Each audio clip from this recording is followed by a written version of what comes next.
Hello, I'm Dr. Gloria Horsley, president of the Open to Hope Foundation. Today I'm going to have a discussion with Gordon Thornton about distortions in the grief world. A discussion of end-of-life issues is critical for all of us, young and old. Now that's really interesting, Gordon, because I do think people think of discussion of end of life as whether I should end my life or not. But that's not what it is it? No, it has a lot of other things to do with, for example, who would be your power of attorney, for example, what wishes you have if you would be ill enough that you could no longer make decisions for yourself. So there's a lot of aspects about end of life that doesn't have anything to do with ending your life quickly, but making your wishes known about final months maybe of your life. People are getting a little bit confused about hospice now, too, aren't they? Yes, because of I think the death panels is part of that idea that we're going to hasten death.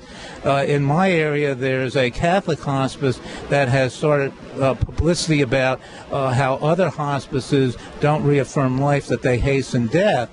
And all hospices reaffirm life. People may make decisions about some treatments that they don't want at the end of their lives, but they're personal autonomous decisions that people make. And certainly hospices want to keep people in their program, but with high quality of life. Absolutely. And, you know, with the monetary issues, people get confused about hospice. I mean, they don't realize that it's better to get people in hospice earlier if you can, because then they get to know the hospice people, right? Yes. In our hospice, length of stay is a real issue. And we've had people who've been admitted to hospice on their deathbed. I mean, they died like getting admitted to hospice. Surprisingly, the families all appreciated hospice, even though their family member didn't have much time with hospice. We know that if you can have people in hospice for 3 or 4 months, and 6 months is the limit in terms of the prognosis, but 3 or 4 or 5 months, there's so much that can be done for that person in terms of their own comfort with their life, as well as the family's comfort with their life. And surprisingly, even with people that have very short term stays, 2 or 3 days, family has appreciated. Of course, you know, hospice does symptom management very quickly.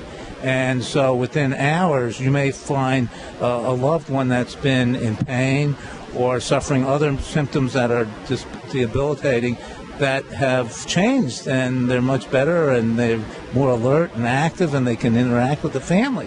For our hospice, one of the things that is a shame is that we often get late referrals from physicians or family members, and you know, people there's a lot of benefits to hospice. If you're in hospice, we pay for everything related to treatment, medication, durable medical goods. So for the family, for a financial reason, it's good to be in hospice, not just for a social, medical reason. And so many people lose that benefit because they wait so late. And thanks, Gordon. You're welcome.